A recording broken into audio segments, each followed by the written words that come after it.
Hi everyone, welcome to my channel. ఈరోజు evening విడుదలైన ప్రోమోలో అయితే శోభా శెట్టికి దెబ్బ తగలంగానే గౌతమ్ ట్రీట్ చేసిన విధానం అయితే సూపర్. అసలు వాళ్ళిద్దరికీ నిన్న ఎంత గొడవ జరిగిందంటే అంత గొడవ జరిగింది.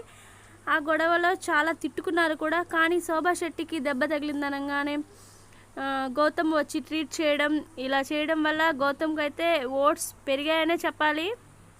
ప్రోమో కింద కామెంట్స్ అయితే అన్ని గౌతమ్ కృష్ణ గురించే ఉన్నాయి. ఇక ఇది కూడా కాకుండా గౌతమ్ కృష్ణకైతే ఓట్స్ పర్సంటేజ్ చాలా పెరిగింది అని చెప్పాలి. ఇక ఓటింగ్ పర్సంటేజ్ ఎంత ఉందో చూద్దాం. అమర్దీప్ 23%, ప్రిన్స్ యావర్ 19%, గౌతమ్ కృష్ణ 18%. ఇతని ఓటింగ్ అయితే పెరిగింది ఈరోజు ఈవినింగ్ ప్రోమో విడుదలైన తర్వాత. ఇంకా రేపు ఈరోజు చివరి రోజు కాబట్టి ఇతను ఓటింగ్ ఇలాగే కాన్స్టెంట్గా ఉంటే దామిని అయితే ఎలిమినేట్ అయ్యే అవకాశాలు ఉన్నాయి. 100% దామిని ఎలిమినేట్ అవుతుంది.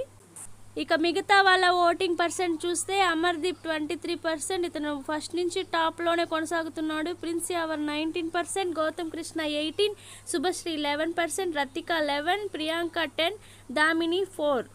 100% దామిని అయితే ఎలిమినేట్. థర్డ్ వీక్లో దామిని ఎలిమినేట్ అంతే. ఇక మరిన్ని న్యూ అప్డేట్స్ కోసం మా ఛానల్ని చూస్తూ ఉండండి. ప్లీజ్ సబ్స్క్రైబ్ చేయండి అబ్బా. మర్చిపోయాను ఇంకొక విషయం ఏమిటంటే, శోభశ్రీ ప్రియాంకకు జరిగిన టాస్క్లో ప్రియాంక జైన్ టాస్క్ గెలిచి విజేతగా నిలిచింది.